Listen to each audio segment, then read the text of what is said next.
भी कोई जरूरत नहीं लग रही मुझे। चलो उसको छोड़ो, टॉपिक पे आते हैं। ओके गाइस, सो आज हमारा आपका सबका डे 1 है। जो भी नए लोग आए हैं स्ट्रीम पे, तो मैं आपको बता दूं कि हम लोग स्टार्ट करने वाले हैं। और अभी आप जो देख रहे हैं वो बहुत अलग चीज है, जो भी नए लोग हैं। ठीक है, ओके गाइस, मैं आपको एक नया कॉन्सेप्ट बताऊंगा। जो भी नए हैं उनको एमएमसी, आपने एसएमसी के बारे में सुना होगा अच्छे से। एसएमसी किस तरीके से काम करता है मार्केट में, उसी का ये डेवलप्ड वर्जन है। मतलब बहुत डेवलप्ड वर्जन है, बहुत आगे की चीज़ है। इसमें मैंने बहुत कुछ चीज़ें ऐड करी हैं, बहुत ही ज़्यादा। ठीक है, तो दिस इज नॉन एज दी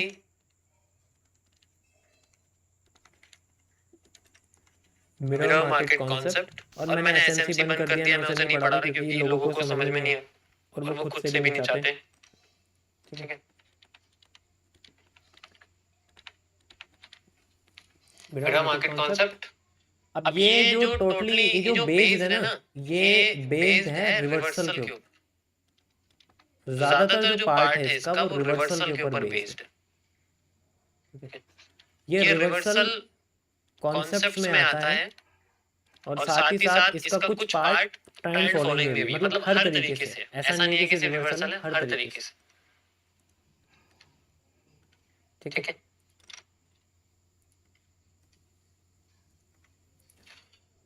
मैं इसमें कई सारे कॉन्सेप्ट्स आपको एक्सप्लेन करूंगा जिनके बारे में मैंने ऑलरेडी अभी यहाँ पर आपको टेलीग्राम पे सेंड कर दिए सारे के सारे। ठीक है, तो आज मैं इसके बारे में आपको बताऊंगा थोड़ा सा। वैसे तो इसकी वीडियो ऑलरेडी मैंने अपलोड कर रखी है। ठीक है, आप वीडियो भी इसकी देख सकते हो, बट मैंने अब प्रॉमिस किया है तो आपको मैं दोबारा से एक्सप्लेन करूंगा इसमें।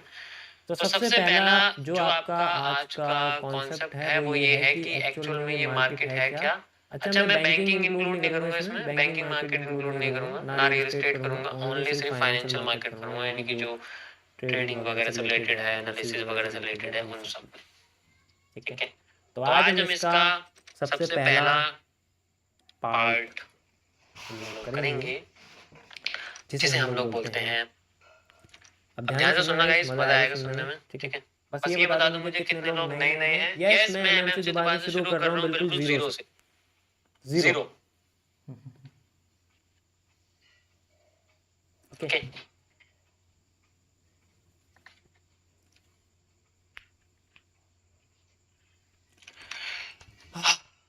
कल से मैं आपकी कैंडलस्टिक पैटर्न्स को शुरू करूंगा।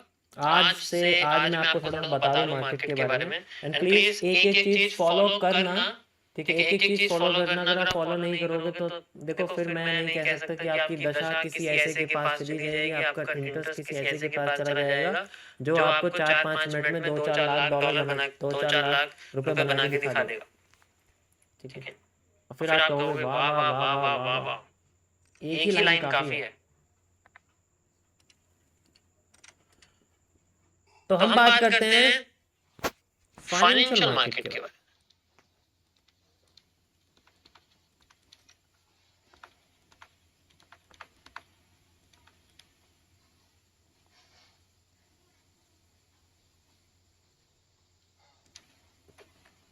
फाइनेंशियल मार्केट आपके ना मिल्की वे यानी कि आकाश गंगा की तरह होती है। आकाश गंगा होता है ना, मिल्की वे, यूनिवर्स जिसे हम लोग बोलते हैं। ये एक यूनिवर्स है।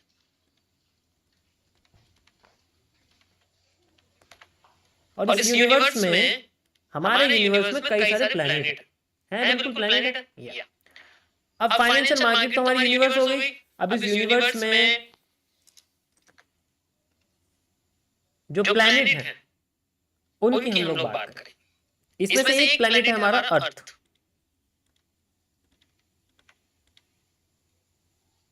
अर्थ यानी कि मनी मार्केट, इसको हम लोग बोलते हैं मनी मार्केट।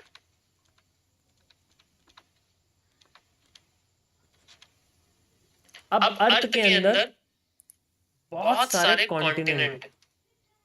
ठीक है, अर्थ के अंदर देखो जो पेड़ है वो भी सिखाऊंगा मैं, इसलिए ध्यान से सुन लो। जो पेड कंटेंट है वो भी इसके अंदर इंक्लूड कर दूंगा मैं। अब अर्थ के अंदर आप कह सकते हो कि देखो इसमें थोड़े बहुत वर्ड मिसमैच हो सकते हैं, जैसे आगे पीछे हो जाए, बस आप ये समझो, ठीक है, ज़्यादा कुछ इसमें वो करने की जरूरत नहीं है। देखिए मैंने थोड़ा सा इसको वो कर दिया, रुको, ये रिवर्स हो जाएंगे बेसिकली, मैंने वैसे कर दिया है, सॉरी, ठीक है। तो मनी मार्केट जो है आपकी वो एक तरह से यूनिवर्स है और फाइनेंशियल मार्केट आपका अर्थ है, बस ये है, ज़्यादा फर्क नहीं है, इससे कुछ इतना फर्क नहीं पड़ेगा आपको समझने में, तो कुछ ऐसा कुछ नहीं, भाई ये कि यहाँ पैसे का लेन देन हो रहा है। अब इसके अंदर कॉन्टिनेंट्स हैं, कॉन्टिनेंट्स,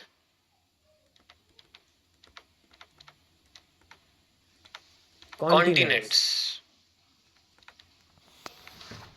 जैसे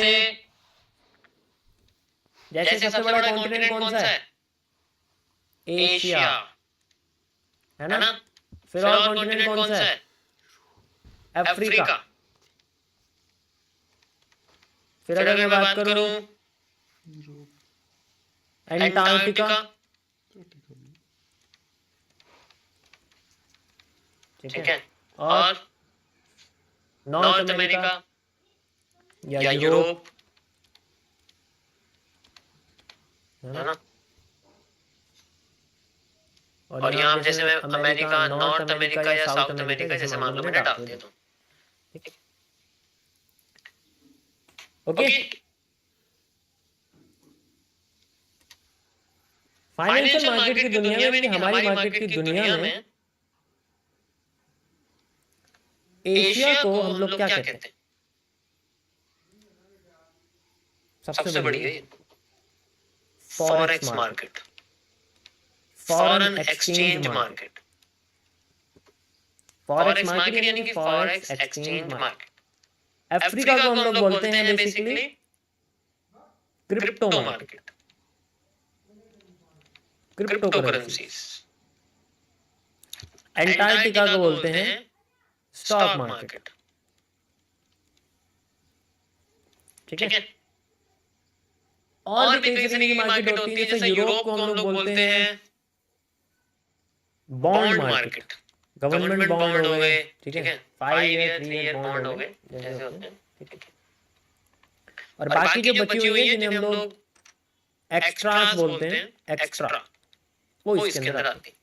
जैसे आपकी बैंकिंग मार्केट हो गई, बैंकिंग मार्केट अलग होती है, ठीक है। जैसे आपकी इंश्योरेंस मार्केट हो गई, जैसे आपकी हाउसिंग मार्केट हो गई, जैसे आपकी रियल एस्टेट मार्केट हो गई, बहुत तरह की मार्केट होती है वो सारी इसके अंदर, और भी अलग अलग तरीके की मार्केट होती है इसके अंदर। प्लैनेट्स भी हैं अलग से, मनी मार्केट के अंदर प्लैनेट्स भी हैं अर्थ जैसे, लेकिन इसके अंदर भी कुछ कुछ पार्ट हैं जो इनसे रिलेट करते हैं, ठीक है। अब इन सभी कॉन्टिनेंट्स के अंदर कंट्रीज हैं, ठीक है। जैसे एंटार्क्टिका के अंदर मैं बात करूं कंट्रीज हैं, लेकिन नाम नहीं पता मैं, जैसे मान लो कि मैं इसके बारे में बात नहीं, क्योंकि इसमें कंट्रीज नहीं, कॉन्टिनेंट पता नहीं, लेकिन एशिया में तो पता है सबको। तो सबसे पहले हम लोग जैसे एशिया में बात करते हैं, सबसे बड़ी आती है जैसे रशिया सबसे बड़ा है, ठीक है, रशिया हो गया, और जैसे इंडिया हो गया, चाइना हो गया, ये सारे हमारे एशिया में आते हैं। अब रशिया फॉरेक्स यानी कि अब इसके अंदर कौन सी मार्केट होगी? फॉरेक्स मार्केट के अंदर कई सारे पार्ट हैं, जैसे कि आपके हो गए प्रॉप फर्म, ठीक है, इनकी अलग मार्केट है। जैसे आपके हो गए स्पॉट मार्केट, स्पॉट मार्केट मतलब जैसे यूरो यूएसडी हो गए, ठीक है, ये सारी चीजें जो होती है, ओके।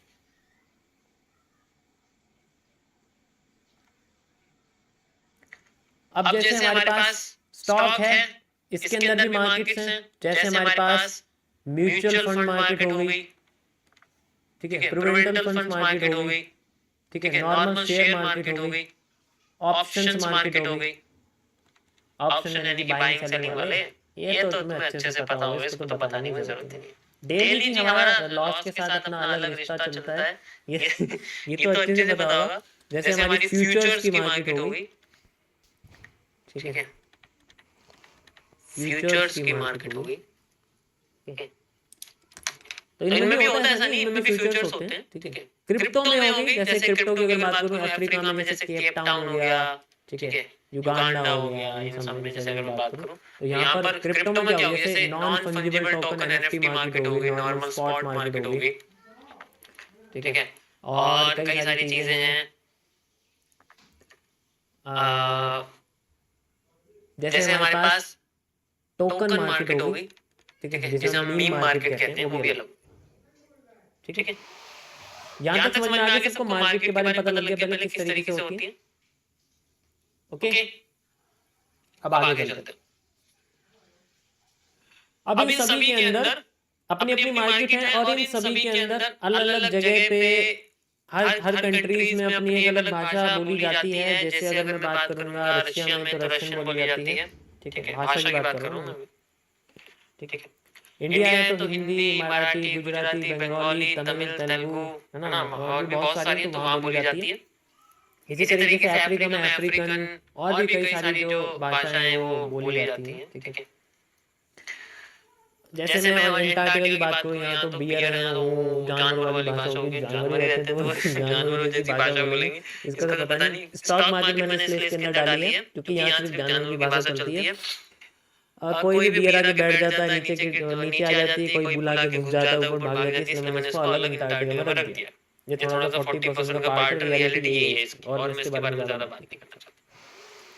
यूरोप की है बॉन्ड मार्केट, यूरोप थोड़ा जर्मनी वगैरह से अपना अलग है। तो यहाँ पर है कि हाँ इसके अंदर भी अपनी अलग भाषा चलती है, जर्मन जर्मन है, ठीक है, और फ्रेंच है, स्पेनिश है, ये सारी इसमें चलती है, ठीक है। और फिर हमारी नॉर्थ अमेरिका, साउथ अमेरिका, इसमें इंग्लिश और आपकी मैक्सिकन वगैरह हो गई, ये सारी चीजें चलती है। इन सभी के अंदर एक ऐसी लैंग्वेज है जो सब में कॉमन है, ठीक है, इंग्लिश। इंग्लिश हर कंट्री में बोली जा सकती है। कॉमन लैंग्वेज क्या होगी हमारे पास? एक कॉमन लैंग्वेज है जिसे हम लोग बोलते हैं इंग्लिश, ओके। हिंदी नहीं, इंग्लिश। अब हमारी मार्केट में भी कई सारी भाषाएं हैं, जैसे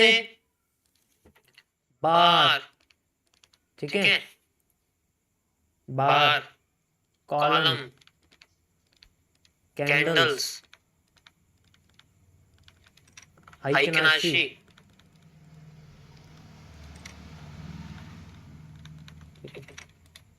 रैंको, कागी। ये क्या है? लैंग्वेज ही तो है, क्या है?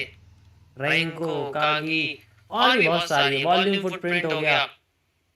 अब इसमें से ऐसी कौन सी लैंग्वेज है जो हम लोग सारी की सारी मार्केट में यूज करते हैं? मुझे पूरी की पूरी चैट भरी हुई चाहिए, बात 2-3 हजार जितने भी लोग बैठे हैं सारे बताओ मुझे कौन सी लैंग्वेज है जो बाकी की सारी मार्केट में यूज होती है, बताओ मुझे जरा। कैंडल्स। तो कैंडल हमारी क्या है यहाँ पर? इंग्लिश है। तो अगर हमें इंग्लिश आ गई तो हम किसी भी कंट्री में टिक जाएंगे, और हमें कैंडल की भाषा आ गई तो हम किसी भी मार्केट में टिक जाएंगे। अब जैसे इंग्लिश में कई सारे अल्फाबेट होते हैं, अल्फाबेट होते हैं, alphabet A B C D A, single वाले अल्फाबेट। ऐसे कैंडल्स में अल्फाबेट होते हैं, जैसे हैमर, ठीक है, जैसे हैंगिंग मैन, ठीक है, जैसे डोजी, होते हैं नहीं होते? ये सारे अल्फाबेट्स हैं। अब इन अल्फाबेट से मिलके वर्ड्स बनते हैं, जैसे हमारे यहाँ वर्ड्स बनते हैं। कैसे वर्ड्स बनते हैं? इज़, ठीक है, इन्ना मनी, कह सकते हैं एक एक वर्ड वाले। अब इसी तरीके से यहाँ पर हमारे भी कैंडल्स से मिलके वर्ड्स बनते हैं, जैसे कि बुलिश एनगल्फिंग, जैसे कि बियरिश एनगल्फिंग, जैसे कि मॉर्निंग स्टार, जैसे कि इवनिंग स्टार। ये सारी की सारी जो है हमारी वर्ड्स हैं। अब इन वर्ड्स से मिलके सेंटेंसेस बनते हैं, ठीक है। कोई भी इंग्लिश का सेंटेंस है, कई सारे वर्ड से मिलके बना है। इसी तरीके से हमारी ये कैंडल्स मिलके भी सेंटेंसेस बनाती हैं, जिन्हें हम लोग बोलते हैं चार्ट पैटर्न्स, जिन्हें हम लोग बोलते हैं जैसे पीनेंट, जैसे पैरेलल चैनल, जैसे फ्लैग, जैसे ब्लू रे, जैसे इन्वर्टेड हेड एंड शोल्डर या head and shoulder, These are the sentences. समझ आया? यहां तक समझ में आ गया? Ellipse. Yes. So these are the sentences. अब इन सारे सेंटेंसेस को याद तभी कर पाएंगे जब हमें क्या याद होगा? जब हमें याद होगा अल्फाबेट, यानी कि हैमर, हैंगिंग मैन, इन सब के एक एक पैटर्न के बारे में हमें पता होगा कि किस तरीके से ये काम करता है। ओके, तो कल के टॉपिक में मैं आपको अल्फाबेट से समझाऊंगा। अल्फाबेट से शुरू करेंगे हम लोग, एक एक कैंडल के बारे में एक्सप्लेन करूंगा, जिसके बारे में मैंने ऑलरेडी यहाँ पर मेंशन कर दिया है। ठीक है, ज्यादातर सेम है। सबसे पहले आपके 1 सीपी मॉड्यूल, 1 सीपी मतलब एक कैंडलस्टिक पैटर्न, सिंगल कैंडल वाला 1 सीपी, जैसे hammer, hanging man, inverted hammer वगैरह वगैरह जितने भी हैं। ओके, आज का पहला टॉपिक आपका 10% कंप्लीट हो गया है। अपने को 10% है और आगे क्या है बताते हैं आगे। अब ये तो पता लगे कि चलो ये मार्केट है। अब इसके अंदर कई सारी अपॉर्चुनिटीज हैं। अब ये एमएमसी में कई सारी अपॉर्चुनिटीज की अगर मैं बात करूं, क्या मैंने डाली हुई है, जैसे सबसे लास्ट की अपॉर्चुनिटी आती है मेरी नजर में trading as a trader. Trader is one of the last opportunity. ठीक है, जैसे तुमने बी फार्मा करी, बैचलर ऑफ फार्मासिस्ट या एम फार्मा कर ली, कुछ भी नहीं करा, एंड में क्या करोगे? Medical store. ठीक है, मेडिकल स्टोर खोलोगे। ये वही है, ये जो ट्रेड है ये वही है। ये पूरी फाइनेंशियल मार्केट का मेडिकल स्टोर चलाने वाला एक दुकानदार जो क्या करता है, प्रोडक्ट्स को बेचता खरीदता रहता है, अपने पैसों से खरीदता बेचता रहता है। समझ में आ गया? तो ये सबसे आखिरी बंदा है। ट्रेडर क्या करता है? ट्रेडर अपना पैसा लगाता है। ठीक है, क्या करता है? रिस्क ऑन मनी, अपना पैसा यहां पर मार्केट में गुजार देता है और इसी से रिटर्न या फिर लॉस, जिसे हम लोग पीएनएल बोलते हैं, वो क्रिएट करता है। ये बनने के लिए मिनिमम 2 से 6 साल लग जाते हैं। डिपेंड करता है ऑब्जर्विंग स्किल्स के ऊपर, डिपेंड करता है ऑब्जर्विंग स्किल्स के। उसके बाद आते हैं कुछ प्रिटेंड करते हैं कि हम ट्रेडर हैं, लेकिन एक्चुअली हम ट्रेडर नहीं होते। अब मैं बात करता हूं थोड़ी सी deep. They pretend to be a trader but they are not the trader because they are the finfluencers.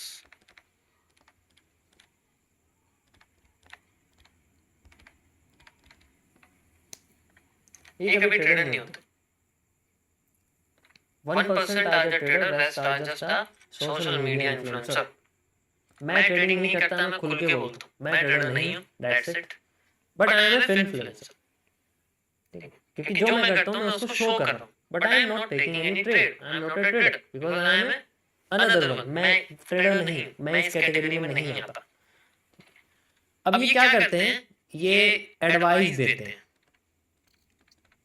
Advice देते हैं जो कि एजुकेशनल होती है। ज्यादातर एजुकेशन होती है, मतलब अच्छे अच्छे होते हैं, एजुकेशन होती है बेसिकली। कोई कोई चोर होते हैं, अब मैं उनके बारे में बात नहीं करना चाहूंगा। उनमें से एक चोर ने भी मेरी कुछ रील के ऊपर भी जो है उल्टा सुल्टा बोला, तो वो इन्हीं कैटेगरी में है। ठीक है, कह सकते हैं। नेक्स्ट आता है हमारे पास में एनालिस्ट। ये हमारी कैटेगरी है। एमएमसी बेसिकली एनालिसिस के ऊपर है।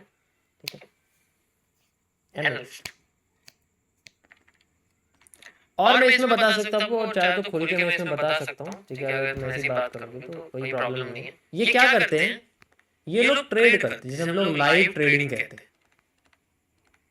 लाइव ट्रेडिंग होती है, ये रिस्क रिवॉर्ड रेशियो के टूल का इस्तेमाल करते हैं ट्रेडिंग व्यू जैसे एनालिसिस प्रोवाइडिंग सॉफ्टवेयर का, जिसमें ये ट्रेड लगाने का एक 90% दिखावा करते हैं, लेकिन लगाते नहीं है खुद कभी। ना ना ना, जब ये बड़ा हो जाता है अमाउंट अच्छा खासा, जब कमीशन आता है ब्रोकर का रिकमेंड करके, कोई भी ब्रोकर रिकमेंड करके जब कमीशन आता है, तो ये कमीशन इनके रेफरल प्रोग्राम में ऐड होता रहता है।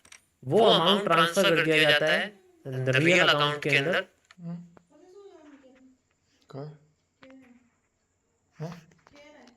अच्छा होता है, अच्छे से अच्छा मतलब अच्छे से अच्छा, अच्छे से अच्छा। आप यकीन नहीं करोगे, दिन दिन का 10-10 हज़ार डॉलर होता है।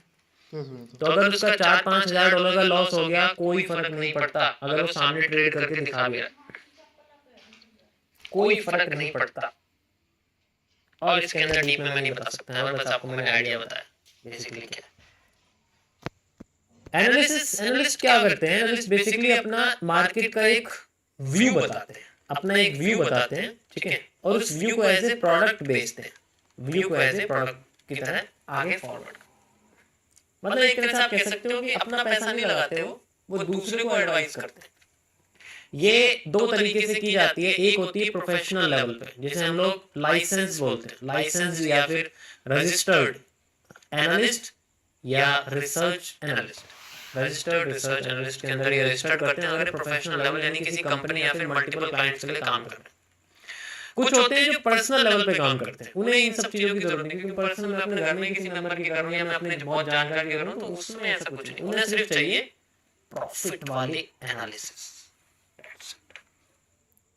मेरा थोड़ा हिस्सा इधर की साइड है, ठीक है, ये करते हैं। आगे और भी इनका काम होता है, मैं आपको बताता हूँ कैसे कैसे काम होता है, ठीक है, प्रोफेशनल लेवल पे किस तरीके से होता है। ये दूसरी अपॉर्चुनिटी है आपकी। अब नेक्स्ट अपॉर्चुनिटी है, ठीक है, just like I am not a trader, मैं ट्रेडिंग नहीं करता, ठीक, कभी कभी वैसे कोई कॉन्सेप्ट यूज करना है तो उसको कर लेना, लेकिन वैसे इनकम सोर्स ट्रेडिंग नहीं है बेसिकली। कभी 1000-1500 डॉलर इसमें से निकाले तो बात अलग है, लेकिन वैसा नहीं। नेक्स्ट हमारे पास आता है ब्रोकर्स। अब ये ब्रोकर क्या है?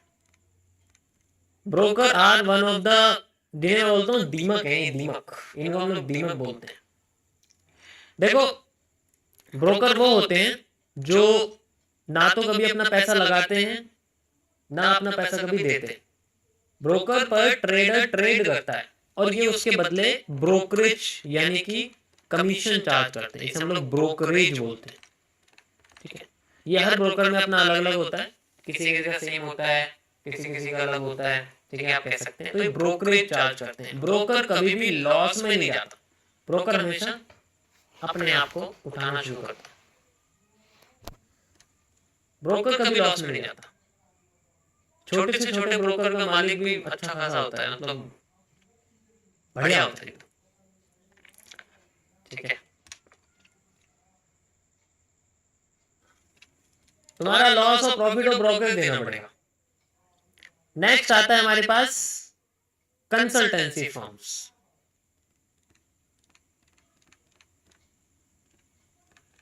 कंसल्टेंसी फर्म्स ये वो होते हैं जो बेसिकली क्लाइंट्स के पैसों को लगाते हैं। ये क्या करते हैं? ये इन्वेस्टर को ढूंढते हैं, जो इन्वेस्ट करना चाहता है इन्वेस्टर को ढूंढते हैं, इन्वेस्टर का पैसा अपने पास रखते हैं और फिर लगाते हैं। इनके पास अपने एनालिस्ट भी होते हैं, नहीं तो ये क्या करते हैं, कहाँ जाएंगे? अभी इनके पास एनालिस्ट है नहीं, जो अगर जो है वो इतने कारगर नहीं है, नहीं है तो फिर कहाँ जाएंगे? ये घूम के उनके पास आएंगे जो एक्सपीरियंस्ड है, ये वहां आएंगे घूम के। अब ये उनसे एनालिसिस मांगेंगे, बदले में क्या देंगे? इन्वेस्टमेंट के रिटर्न का हिस्सा या फिर एज ए प्रोडक्ट का हिस्सा, ठीक है। समझ आया? यहां तक समझ में आ गया ना? तो डिपेंड करता है हमारी स्किल कैसी है। लोग भाग के आएंगे, कहेंगे भाई यार क्या बात है, मतलब यही चाहिए, यही डेडिकेशन चाहिए, इस एनालिस्ट की यही डेडिकेशन चाहिए, ठीक है। कंसल्टेंसी फर्म के और भी बहुत सारे जो होते हैं फायदे होते हैं। ज्यादातर इंडिया में कंसल्टेंसी फर्म चलती है, लेकिन फॉरेन में हेज फंड चलती है, ठीक है। दोनों में थोड़ा सा फर्क है, मैं इसको ज्यादा एक्सप्लेन नहीं कर सकता, सॉरी। बस आपको एग्जांपल दे सकता हूँ, जैसे सीटाडेल है, पूरी दुनिया की सबसे पावरफुल एंड पूरी दुनिया की सबसे हाईएस्ट एसेट मैनेजमेंट कंपनी है पब्लिक। ये 60% से ज्यादा पर ईयर रिटर्न निकाल देती है। मतलब सोच के बड़ा हैरान है, इतने बड़े कैपिटल पे 60% रिटर्न, मतलब बहुत बड़ा है यार, ठीक है। लेकिन मिनिमम इन्वेस्टमेंट 10-20 मिलियन डॉलर शायद कुछ होती है, ठीक है। मैंने पब्लिक की बात करी है, टॉप सीक्रेट्स की नहीं। तो ये आपकी कंसल्टेंसी फर्म इस तरीके से। अब आते हैं सबसे लास्ट, जो गवर्नमेंट एरिया पे होते हैं, जिन्हें हम लोग बोलते हैं क्राइम इन्वेस्टिगेटर्स। ये आपके सैबी पुलिस होती है, एक तरह से स्टॉक पुलिस आप कह सकते हैं। जो भी इनमें छेड़खानी करेगा ये उनको पकड़ेंगे। काफी जो बीच में होता है वो तो ठीक है। अगर इनने कुछ बदमाशी करी तो ये आ जाएगा, अगर इसने कुछ बदमाशी करी ये आ जाएगा, और अगर इसने कुछ बदमाशी करी ये आ जाएगा, सब जगह ही पहुंचेंगे। ये कहने का मतलब ये है कि ये थोड़े गवर्नमेंट टाइप का हिस्सा है, इसके भी एग्जाम होते हैं, ठीक है। थोड़े बहुत ज़्यादातर कॉन्टेक्स्ट से यहाँ तक पहुँचते हैं बेसिकली। तो ये है गाइस आपका फाइनेंशियल मार्केट का एक छोटा सा जनरल ये चीज़ है जो पता होनी चाहिए सभी को। That's it. ओके, समझ में आएगा इस?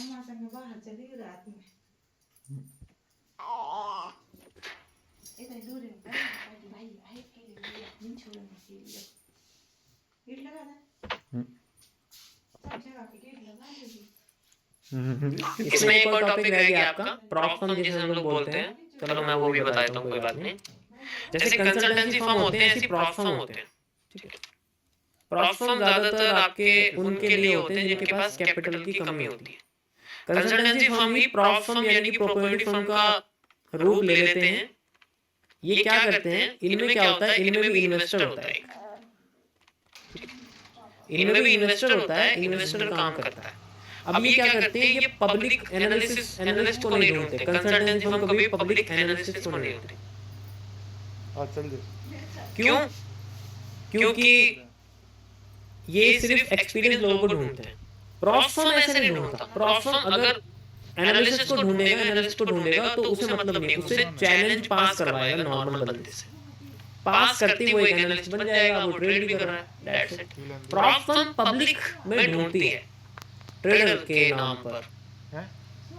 कंसल्टेंसी फर्म पब्लिक में नहीं ढूंढता कभी, पीछे से चलता है सब कुछ। जैसे अमेरिकन एक्सप्रेस का एक कार्ड आता है, हम लोग बोलते हैं सेंचुरियन, ठीक है। जैसे जेपी मॉर्गन का एक कार्ड आता है जिसे हम पैलेडियम बोलते हैं, पैलेडियम करके कार्ड आता है, ठीक है। तो ये सब कार्ड जो होते हैं ये कभी हमें नहीं मिल सकते, इन्हें बैंक खुद कस्टमर को चूज करते हैं कि भाई आप इसके एलिजिबल हो, आपको मिल जाए। ये कंसल्टेंसी फर्म ऐसे काम करते हैं।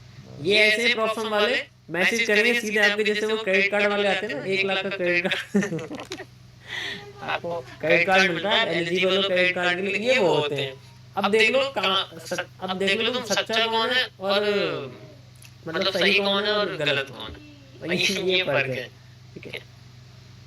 समझ आ रहा है, थोड़ा सा डिफरेंस समझ में आ रहा है ना। वो है जो कभी जो सामने से बोलेंगे नहीं कभी भी, क्योंकि वो सिर्फ लेजिट लोगों को ढूंढेंगे। यहाँ सबको मैसेज जाएगा, अरे तुम करो, नहीं जाएगा तो फिर दूसरे लोगों से प्रमोट करवाएंगे। प्रमोट करते हैं लोग इन सबको, प्रॉप फर्म को प्रमोट करेंगे, अरे जल्दी आओ यार, अकाउंट खुलवाओ, चैलेंज वाले पास करो अपना। इसलिए मैं इन सब चीजों को कभी प्रमोट नहीं करता, कभी देखा है मेरे को करते हुए। अभी करंट में मैं यूज कर रहा हूँ, उसका भी जब तक रिजल्ट आएगा उसे पब्लिक नहीं करने वाला। इसके बारे में पब्लिक कर नहीं सकते क्योंकि थोड़ी बैक एंड की चीज है, ऐसे मैं भी नहीं कर सकता। इतना खतरा था यार, समझ आया? तो ये सामने से ये एक तरह से वही जो बैंक आपको करेगा कि भाई 1 लाख का लोन मिलने वाला है आपको, जल्दी से आपका क्रेडिट स्कोर मैच कर रहा है, जल्दी से बना लो बस, ठीक है। वो चीज है। मेरे पास आते हैं, डेली आते हैं मेरे पास, क्या दिखाऊंगा मैं बस, ये देखो, get 1 lakh rupee pre-approved personal loan instantly your financial goal, ऐसे आते हैं। समझ में आ गया इस सभी को what is the financial market, और ध्यान किस पे देना, ध्यान आपको सिर्फ इस पे देना है। ये मैं आपको इसकी साइकोलॉजी समझाऊंगा बस, इसके अलावा इस मार्केट में कुछ भी नहीं है। ये समझ लिया तो लैंग्वेज समझ में आ जाएगी, मार्केट क्या बोल रही है वो हमें पता लग जाएगा। ओके, वो हमें अच्छे से यहाँ पर पता लग जाएगा मार्केट क्या करना। अब यहाँ पर क्या करना, लैंग्वेज जो पढ़ रहे हैं इसको, तो कई तरीके के इसके कॉन्सेप्ट्स होते हैं, कैसे कैसे समझाया जाता है। 78% मार्केट रिपीट करती है और हमें बस उसी में से 1% को ढूंढना है ताकि हमारा एनालिसिस पूरा कंप्लीट हो जाए। आते हमने आफ्टर इफेक्ट पकड़ लिया और मार्केट हमारे फेवर में भाग गई, ठीक है। अब यहाँ आप देखोगे जैसे मैंने आपको बताया था कि सपोर्ट बना सकती है,